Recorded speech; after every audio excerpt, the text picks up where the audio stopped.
जय हिंद मेरे प्यारे साथियों। आज का कहानी है ईमानदारी का फल। चलिए शुरू करते हैं। काफ़ी समय पहले की बात है। प्रतापगढ़ नाम का एक राजा था।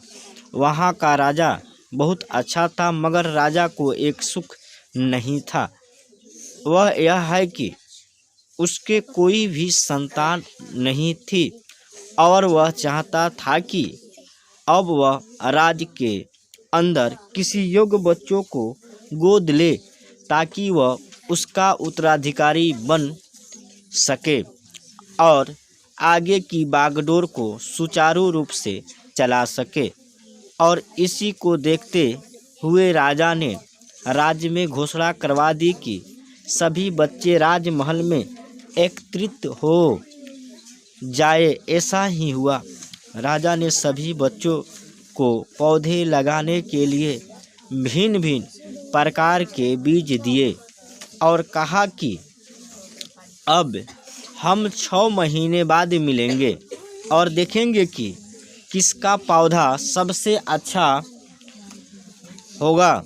हो चुके महीने बीत जाने के बाद भी एक बच्चा ऐसा था जिसके गमले में वह बीज अभी तक नहीं फूटा था, लेकिन वह रोज़ उसकी देखभाल करता था और रोज़ पौधे को पानी देता था। देखते ही देखते 3 महीने बीत गए। बच्चा परेशान हो गया।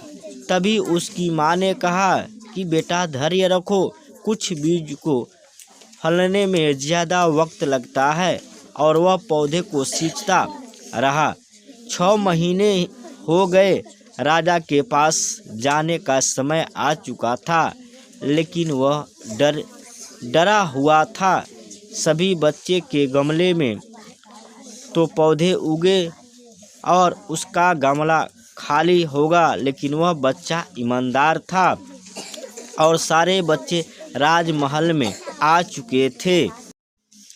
कुछ बच्चे जोश से भरे हुए थे क्योंकि उसके अंदर राज का उत्तराधिकारी बनने का प्रबल लालसा थी। अब राजा ने आदेश दिया, सभी बच्चे अपने अपने गमले दिखाने लगे, मगर एक बच्चा सहमसा हुआ था क्योंकि उसका गमला खाली था। तभी राजा की नज़र उस गमले पर पड़ गई। उसने पूछा, तुम्हारा गमला तो खाली है? तो उसने कहा, लेकिन मैंने इस गमले की 6 महीने तक देखभाल की है। राजा उसकी ईमानदारी से खुश था कि उसका गमला खाली है, फिर भी वह हिम्मत करके यहाँ आया तो गया। सभी बच्चे ने गमले दिखने के बाद राजा ने उस बच्चे को सभी के सामने बुलाया। बच्चा सहम गया और राजा ने वह गमला सभी को दिखाया। सभी बच्चे जोर से हंसने लगे। राजा ने कहा, शांत हो जाइए, इतने खुश मत होइए। आप सभी के पास जो पौधे हैं वह सब बंजर है। आप चाहे कितनी भी मेहनत कर ले, उनसे कुछ नहीं निकलेगा, लेकिन असली बीज यही था। राजा उसकी ईमानदारी से बेहद खुश हुआ और उस बच्चे को राज का उत्तराधिकारी बना दिया गया। दोस्तों, ये कहानी आपको कैसी लगेगी कमेंट करके ज़रूर बताइएगा। लेकिन हमें इस कहानी से क्या सीखने को मिला? मेरे हिसाब से अपने अंदर ईमानदारी का होना बहुत ज़रूरी है। आपको क्या इस कहानी से सीख मिला?